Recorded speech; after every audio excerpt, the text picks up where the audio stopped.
Hello नमस्कार साथियों, NCERT की क्लासों में आपका एक बार फिर स्वागत है।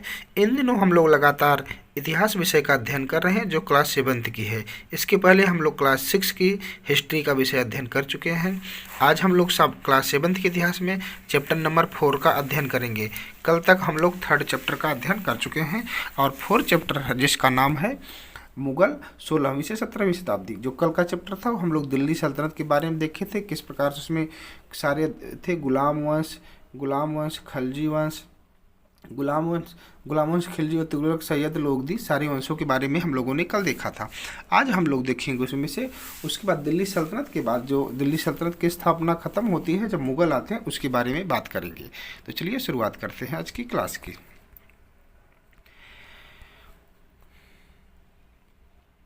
मार्कर का कलर आज बदल देते हैं, आज करते हैं ग्रीन, करते हैं, हाँ ग्रीन आज कर लेते हैं।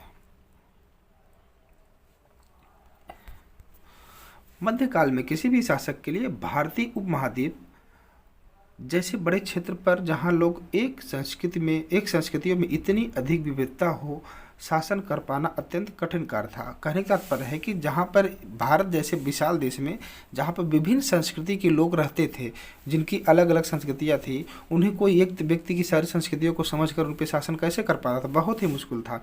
अपने पूर्ववर्तियों के विपरीत मुगलों ने एक साम्राज्य की स्थापना की और वह कार्य पूरा किया।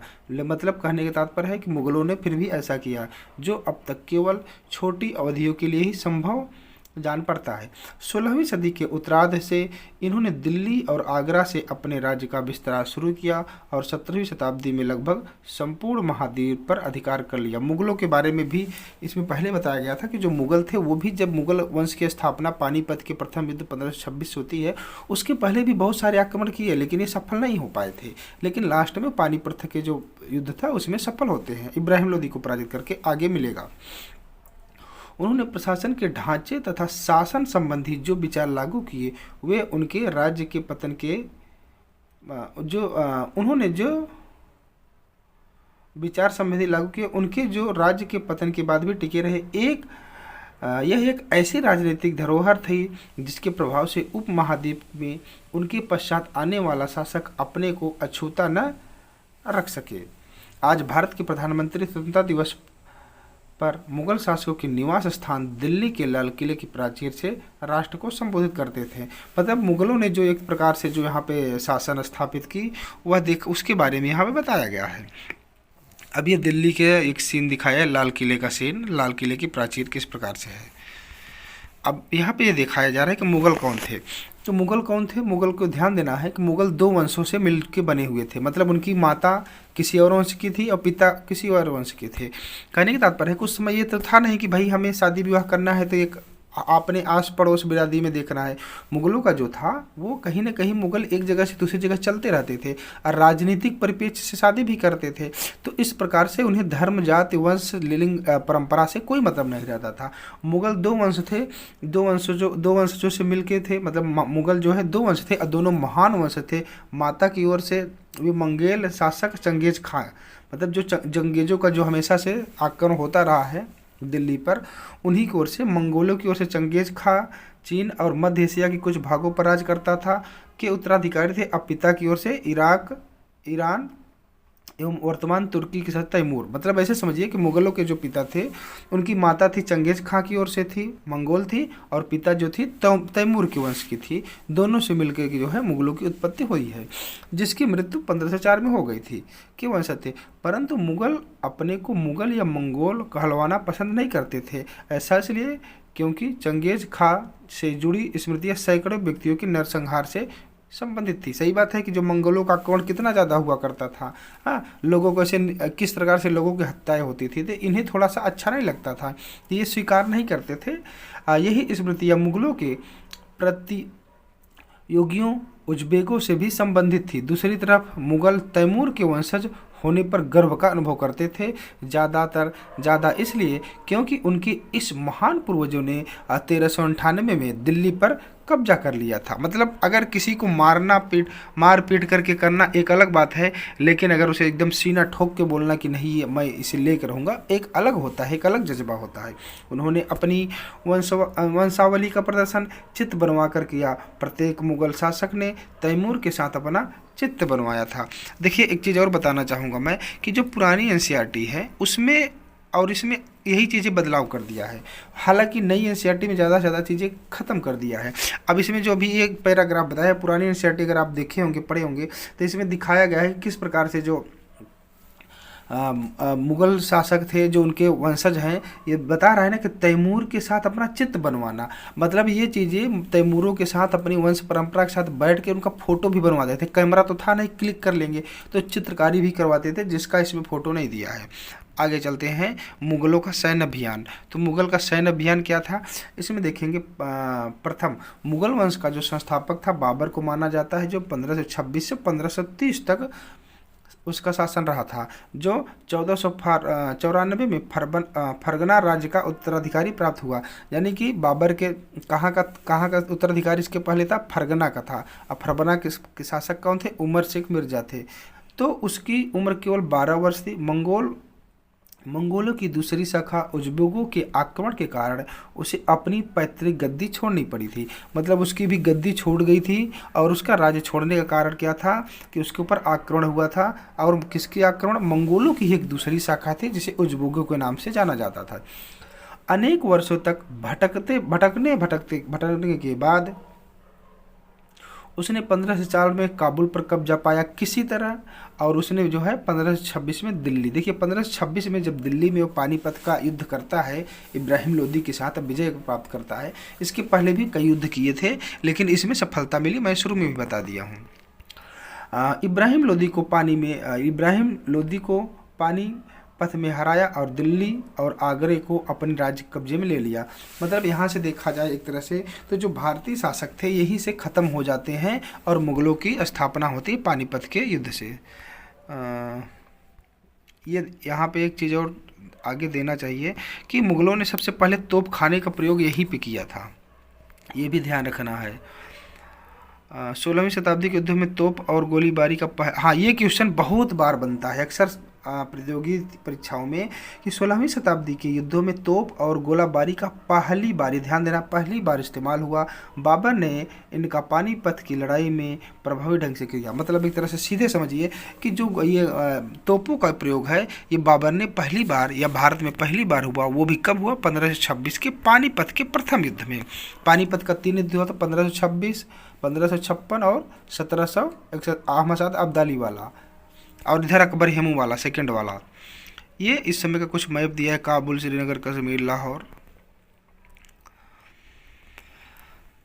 हाँ, उत्तराधिकार की मुगल परंपराएं, जो मुगल काल में उत्तराधिकार की परंपरा किस प्रकार से उन्हें अपनी पैतृक संपत्ति का अधिकारी बनता था। मुगल ज्येष्ठाधिकार के नियम में विश्वास नहीं करते थे। कहने का तात्पर्य है कि जो बड़ा पुत्र होगा वही गद्दी बैठेगा, ऐसा उन्हें न मानते थे न विश्वास करते थे। जिसमें श्रेष्ठ अपने पिता के राज्य का, जिसमें जो ज्येष्ठ होता है पुत्र अपने पिता के राज्य का उत्तराधिकारी होता था। इसके विपरीत उत्तराधिकार में वे सहदायता की मुगल और तैमूर वंशों की प्रथा को अपनाते थे, जिसमें उत्तराधिकार का विभाजन समस्त पुत्रों में कर दिया जाता था। आपके अनुसार उत्तराधिकार का कौन सा तरीका सही था, ज्येष्ठाधिकार या देखिए उत्तराधिकार का जब ज्येष्ठाधिकार रहेगा, आपने सोचिए एक रहेगा तो कहीं ना कहीं अगर विदेशी आक्रमण हो रहा तो लड़ने में जो है थोड़ा सा वो होगा, एकजुटता रहेगी। जब 4 हो जाएंगे तो सब अपने अपने में लगे रहेंगे, तो कौन जाएगा लड़ने। तो इससे जो है विदेशियों को कहीं ना कहीं यही कारण है कि हमेशा जो है आक्रमण होता रहता है, कि वो अपने अपने में लगे रहते हैं। यहाँ एक महत्वपूर्ण पॉइंट क्या दिया है, ये वाला, राजपूतों के साथ मुगलों की शादियाँ। जहांगीर की माँ कछवाहा की राजकुमारी थी, वह अंबर वर्तमान में जयपुर के राजपूत शासक की पुत्री थी। शाहजहां की मां एक राठौर राजकुमारी थी, वह मारवाड़ जोधपुर के राजपूत की शासक थी। इसमें क्या बता रहा है? इसमें कहने की तात्पर्य है राजपूतों के साथ मुगलों की शादियाँ। जो मुगल थे वो राजपूतों के साथ शादियाँ की हैं। इसका सबसे बड़ा उदाहरण आपको कहाँ मिलेगा? ये अकबर के समय में मिलेगा। उसने हिंदुओं से भी शादी की थी। मुगलों के अन्य शासकों के साथ संबंध, कैसे संबंध थे? मुगलों ने उन शासकों के विरुद्ध लगातार अभियान किए जिन्होंने उनकी सत्ता को स्वीकार करने से इनकार कर दिया कि जो हमारा सत्ता नहीं स्वीकार किए तो चलो हमसे युद्ध तो करना पड़ेगा। जब मुगल शक्तिशाली हो गए तो अन्य कई शासकों ने स्वेच्छा से उनकी सत्ता स्वीकार कर ली। मतलब पहले बोल रहे थे सत्ता स्वीकार करिए तो नहीं किए, अब उन्हें पता है कि शक्तिशाली है तो इसलिए उसकी सत्ता स्वीकार कर ली। राजपूत इसका एक अच्छा उदाहरण है। राजपूत अनेकों ने मुगल घराने में अपनी पुत्रियों के विवाह करके उच्च पद प्राप्त किए, परंतु कईयों ने विरोध भी किया। देखिए यहाँ पे राजपूतों का उदाहरण आ गया कि वो जानते थे तो शादियाँ करके और उन्हें पद भी मिल जाता था। मेवाड़ के सिसोदिया राजपूत, अब ध्यान देना है, सिसोदिया राजपूत कहाँ के थे? ये मेवाड़ के थे। मेवाड़ के सिसोदिया राजपूत लंबे समय तक मुगलों की सत्ता को स्वीकार करने से इनकार करते रहे, परंतु जब वो हारे तो मुगलों ने उनके साथ सम्मानी व्यवहार किया। मुगलों में यहाँ पे खास तौर पे अकबर की बात की जाए, उन्होंने उनकी जागीरें, जागीर मतलब एक वतन, और वतन जागीरों के रूप में वापस कर दी। पराजित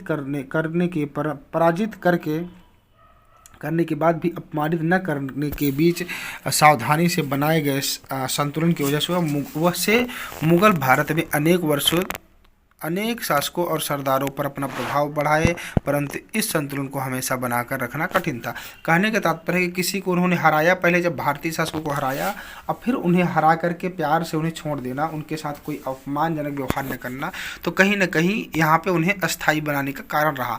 लेकिन ये ज़्यादा दिन तक चलने वाली नीति नहीं थी, क्योंकि वो लोग हारे थे इसलिए अधीनता स्वीकार कर रहे थे, सीधे सीधे थोड़ी ना कर रहे हैं। मनसबदार और जागीरदार, ये दोनों क्या होता है? मनसब और जागीरदार ये दोनों पद होते थे मुगल काल में, जो एक तरह से नौकरी के बदले में रहते हैं। अब ये क्या है? जैसे जैसे साम्राज्य के विभिन्न क्षेत्र सम्मिलित होते गए वैसे वैसे मुगलों ने तरह तरह के सामाजिक समूहों के सदस्यों को प्रशासन में नियुक्त करना आरंभ किया। मतलब उनका जब क्षेत्र बढ़ रहा है तो उसकी देखभाल कौन करेगा? उसके लिए कोई प्रशासनिक व्यक्ति चाहिए, अधिकारी चाहिए, एक नौकरी करने वाला। तो ये पद निकाले, मनसबदारी और जागीरदारी, तो उन्होंने निकाला। और शुरू में ज़्यादातर सरदार तुर्की थे, लेकिन अब इस छोटे से समूह के साथ साथ उन्होंने शासक वर्ग में ईरान, भारतीय मुसलमान, अफगान, राजपूतों, मराठों व अन्य समूहों को सम्मिलित किया। मुगलों की सेवा आने वाले नौकरशाह मनसबदार कहलाए। ध्यान देना, मनसबदार क्या होता है? जो मुगलों की सेवा में आने वाले नौकरशाह, जो मुगलों की सेवा में काम करते थे, उन नौकरशाह, एक तरह से देखा जाए तो कोई नौकर वैसे नहीं थे, ये सरकारी व्यक्ति माने जाते थे,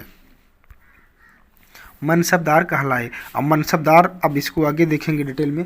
मनसब शब्द का प्रयोग ऐसे व्यक्तियों के लिए होता था जिन्होंने कोई मनसब यानी कि कोई सरकारी हैसियत अथवा पद मिलता था। देखिए यहाँ दिया हुआ है, और यह मुगलों द्वारा चलाई गई श्रेणी व्यवस्था थी जिसके जरिए पद, वेतन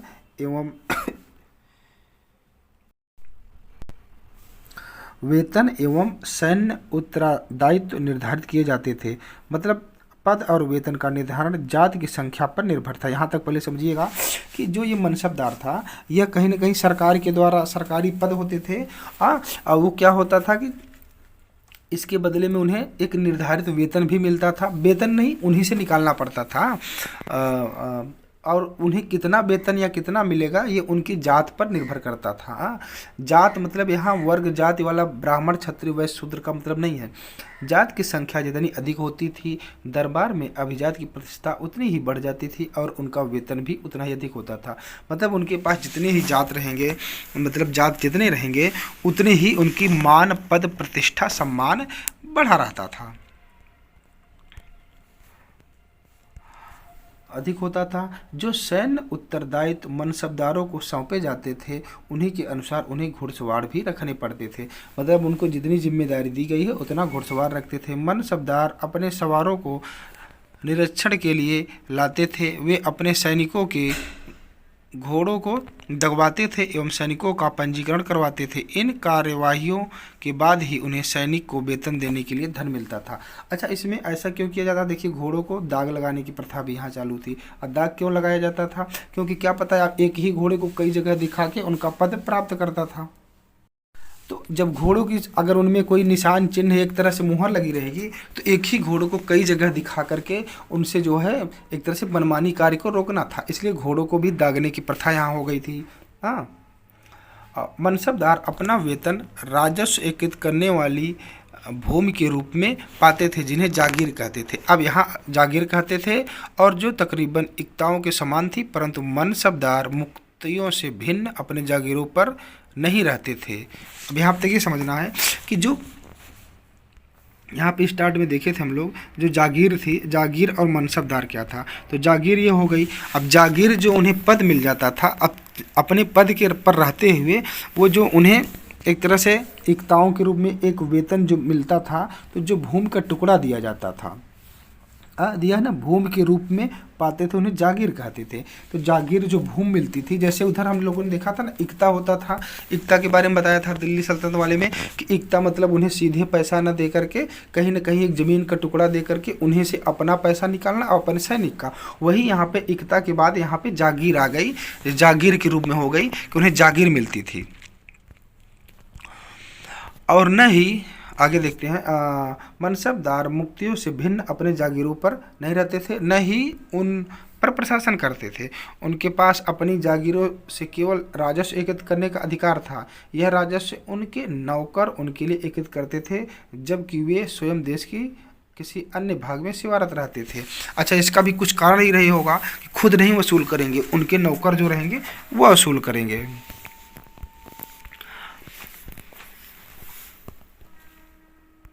अकबर के शासनकाल में इन जागीरों का सावधानीपूर्वक आकलन किया जाता था, ताकि इनका राजस्व मनसबदार के वेतन की तकरीबन बराबर रहे।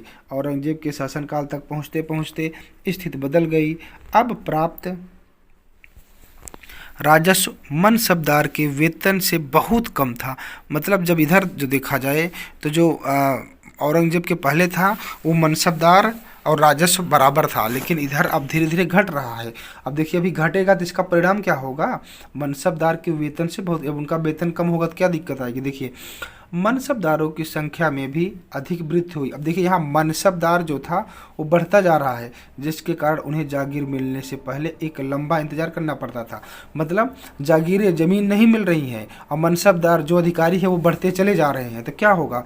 इन सभी कारणों से जागीरों की संख्या में कमी हो गई। जब जागीरें मतलब ज़मीन मिलना कम हो गई, अब फलस्वरूप कई जागीरदार जागीर रहने पर यह कोशिश करते थे कि वे जितना राजस्व वसूल सके कर ले। उन्हें पता है कि हमें पैसा मिलेगा नहीं, जागीर मिलेगी नहीं, तो ये मनसबदारों को जब भी पता होगा कि हमें जागीर मिलने वाली नहीं है, तो जो रहती थी उसी से उसे भर भर के वसूल करते थे। अपने शासनकाल के अंतिम वर्षों में औरंगजेब इन परिवर्तनों पर नियंत्रण नहीं रख पाया। इस कारण किसानों को अत्यधिक मुसीबतों का सामना करना पड़ा। अब हुआ क्या कि जब इन पे कंट्रोल नहीं रख पाए तो क्या होगा? सब अपने आप स्वतंत्र होना शुरू होंगे, और स्वतंत्र होना शुरू हो जाएंगे तो समस्याएं उत्पन्न हो जाएंगी। जब्त और जमींदार। अब जमींदारों की बात करते हैं और जब्त की। मुगलों की आमदनी का प्रमुख साधन किसानों की उपज से मिलने वाला राजस्व था। मतलब जो प्रमुख उस समय आय का ब्यौरा था वो किस उपज से मिलता था। अधिकतर स्थानों पर किसान ग्रामीण कुलीन यानी कि मुखिया या स्थानीय सरदारों के माध्यम से राजस्व देते थे। समस्त मध्यस्थों के लिए, चाहे वे स्थानीय ग्राम के मुखिया हों या फिर शक्तिशाली सरदार हों, मुगल एक ही शब्द जागीर का प्रयोग करते थे, जमींदार का प्रयोग करते थे। अकबर के राजस्व मंत्री टोडरमल, देखिए ये टोडरमल जो था ये अकबर का प्रमुख मंत्री ही समझिए इसे।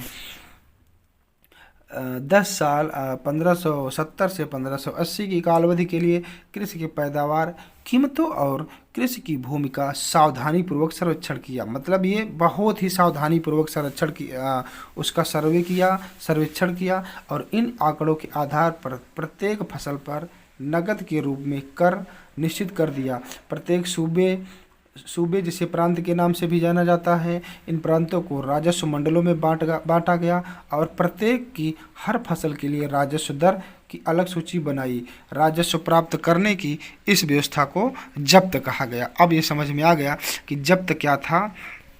जब्त क्या था मतलब जो राजस्व थी, राजस्व की दर जो है उसकी एक मतलब हर चीज़ के लिए अलग अलग कर देना। हाँ, हर चीज़ के लिए अलग कर देना कि किसके लिए कितना जो है टैक्स लगाना पड़ेगा निर्धारित, क्योंकि राज्य की जो आय की व्यवस्था थी, जो आय का साधन था वो कृषि पर ही थी। तो उसका पूरा ध्यान टोडरमल का कहाँ पे गया, कर पे गया कि हम कि कौन सी फसल कितना पैदा हो रही है और उस पर कितनी मात्रा में कर लगाएं। सभी पर बराबर कर लगाने से कोई फायदा नहीं, इस तरह से यहाँ पे बताने की कोशिश कर रहे हैं।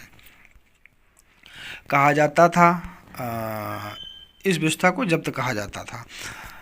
यह व्यवस्था उन स्थानों पर प्रचलित थी जहाँ पर मुगल प्रशासनिक अधिकारी भूमि का निरीक्षण कर सकते थे और सावधानी पूर्वक उनका हिसाब रख सकते थे। ऐसा निरीक्षण गुजरात, बंगाल जैसे प्रांतों में संभव हो पाया।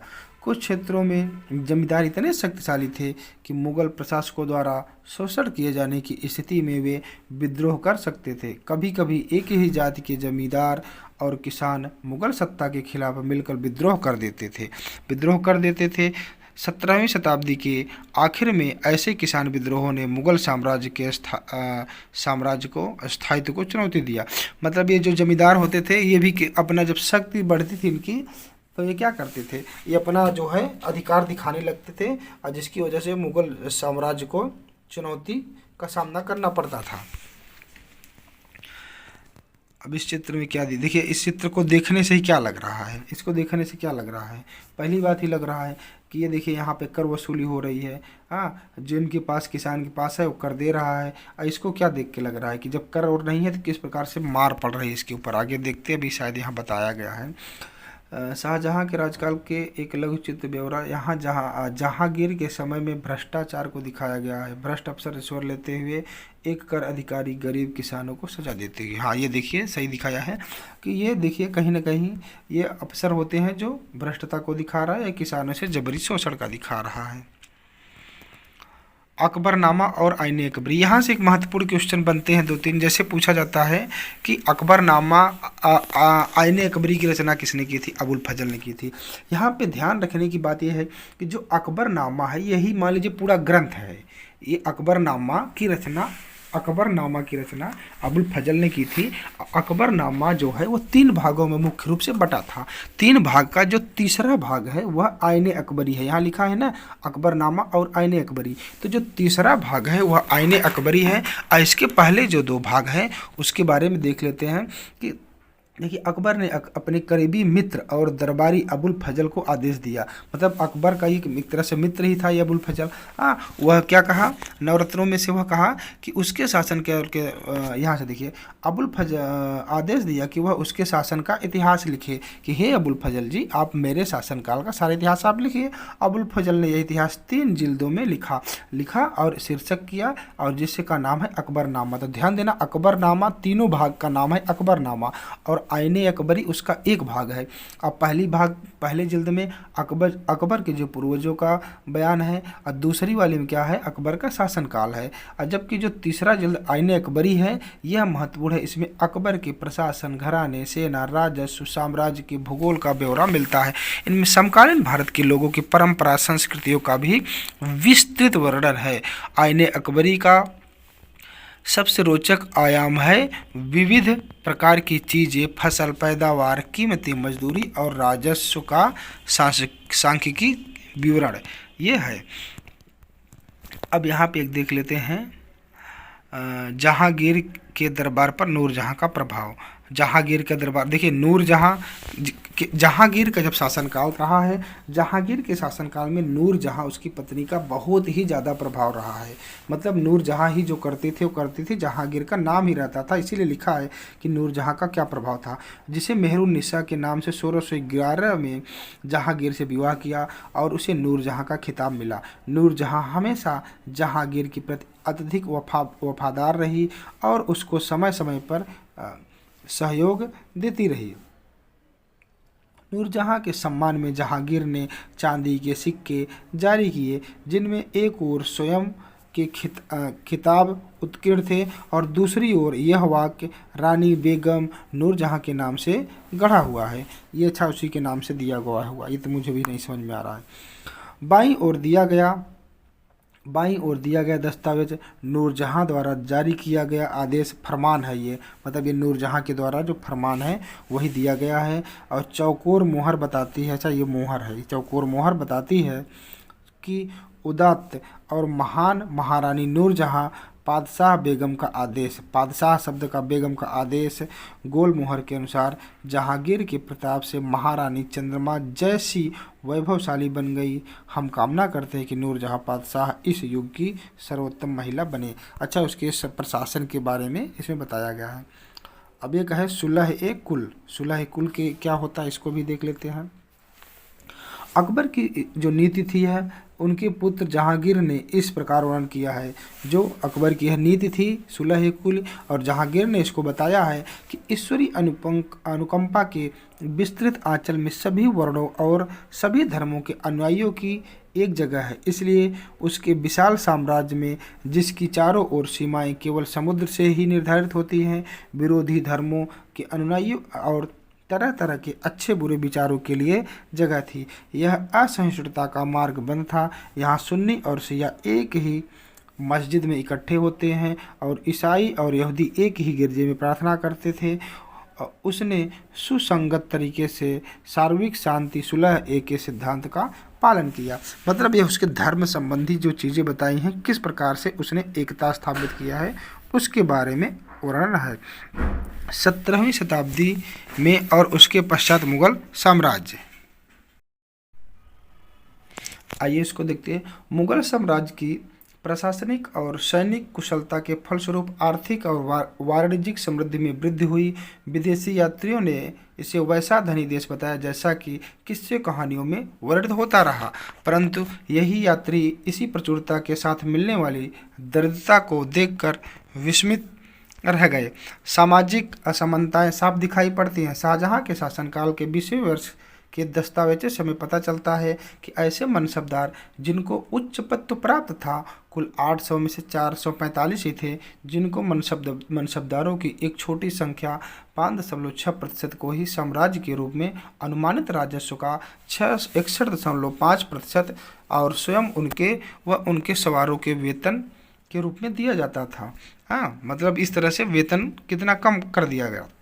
मुगल साम्राज्य और उनके मनसबदार अपनी आय का बहुत बड़ा भाग वेतन और वस्तुओं पर लगा देते थे। ये मनसबदारों और सम्राटों दोनों की बात कही गई है। और होता क्या था, इस खर्चे से शिल्पकारों और किसानों को लाभ होता था, क्योंकि वे वस्तुओं और फसलों की पूर्ति करते थे। परंतु राजस्व का भार इतना था कि प्राथमिक उत्पादकों, किसान और शिल्पकारों के पास निवेश के लिए बहुत कम धन बचता था। इनमें से जो बहुत गरीब थे, मुश्किल से ही पेट भर पाते थे। वे उत्पादक शक्ति बढ़ाने के लिए अपनी अतिरिक्त संसाधनों में, औजारों और अन्य वस्तुओं में निवेश करने की बात सोच भी नहीं सकते। मतलब उन्हें कम पैसा मिल रहा है तो कुछ और धंधा बिजनेस कर ले, ऐसा उनको नहीं सोच पा रहे थे, क्योंकि उनके पास कहीं न कहीं पैसे की कमी रहती थी। ऐसी अर्थव्यवस्था में ज़्यादा धनी किसान, शिल्पकारों के समूह, व्यापारी और महाजन ज़्यादा लाभ उठा लेते थे, इनका ज़्यादा लाभ उठाते थे। मुगलों के कुलीन वर्ग के हाथों में बहुत धन और संसाधन थे। जो मुगल में जो कुलीन वर्ग थे उनके पास बहुत शक्ति थी, जिसके कारण 17वीं सदी के अंतिम वर्षों में वे अत्यधिक शक्तिशाली हो गए। कौन शक्तिशाली हो गए? जो कुलीन वर्ग था। जैसे जैसे मुगल सत्ता पतन की ओर बढ़ती गई, वैसे वैसे विभिन्न क्षेत्रों के सम्राट के सेवक, जो सम्राट के खुद सेवक थे, सोचिए जरा, जो सेवक थे वो स्वयं ही सत्ता के शक्तिशाली केंद्र बनने लगे। जब उन्हें पता चला कि केंद्र में जो हमारा सेवक, जो सम्राट है, कमज़ोर हो रहा है, तो वो अपनी शक्तिशाली बनाने लगे। इनमें से कुछ ने नए वंश स्थापित कर दिए। मतलब उन्होंने अपने खुद की साम्राज्य की स्थापना की घोषणा तक कर दी और हैदराबाद, अवध जैसे प्रांतों में अपना नियंत्रण जमा लिया। हैदराबाद और इस मामले में आगे थे। यद्यपि वे दिल्ली के मुगल सम्राट को स्वामी के रूप में मान्यता देते रहे, मतलब वो मानते भी थे लेकिन अपना खुद कदम भी आगे चलते थे, तथा 18वीं शताब्दी तक साम्राज्य के कई प्रांत अपनी स्वतंत्र राजनीतिक पहचान बना चुके थे। मतलब 18वीं शताब्दी तक ये कई प्रांत थे जो सब अपनी स्वतंत्र सत्ता स्थापित कर लिए थे। जैसे लास्ट में आप देखेंगे आगे की जो औरंगजेब होता है वो दक्षिण की नीतियों में इतना उलझ जाता है कि कभी कर बढ़ाना, कभी जो है राजस्व को वहाँ अधिकारियों को नियुक्त कर देना, उन्हें जो है राजस्व न दे पाना, उन्हें जागीर न दे पाना, जैसे बहुत सारे कारण थे जो मुगल साम्राज्य को पतन की ओर लेके गए। इसमें दिया है, कल्पना करो और बाबर और अकबर के शासन के समय में आपकी ही उम्र के थे आप, मान लीजिए, तो कल्पना करो आपको पैतृक संपत्ति के रूप में एक राज्य, ये इंपॉर्टेंट नहीं, हटाइए इसको मिला लीजिएगा, इसको एक बार देख लेते हैं। फिर भी मनसब क्या, मनसब पद था आप जानते ही हैं। नूरजहाँ जहांगीर की पत्नी थी ये भी जानते हैं। मंगोल उज़्बेकों से आए थे ये भी जानते हैं। सिसोदिया राजपूत ये मेवाड़ के थे, और राठौर राजपूत ये मारवाड़ के थे। ठीक, तो ये सारी चीज़ें हैं, आप देख लीजिएगा। आज की क्लास बहुत इंपॉर्टेंट रही है। वीडियो देखने के लिए बहुत बहुत धन्यवाद। अगर वीडियो आपको अच्छा लगे, पसंद आए, तो अपने दोस्तों के साथ ज़रूर शेयर करिएगा और हमारे चैनल को सब्सक्राइब करिएगा। नया भी हमारा चैनल है, तो थोड़ा सा आपका सपोर्ट बहुत ही ज़रूरी है। आज की वीडियो को देखने के लिए बहुत बहुत धन्यवाद। जल्द ही अगली नेक्स्ट क्लास में मिलेंगे, आपसे मिलेंगे, तब तक के लिए गुड बाय।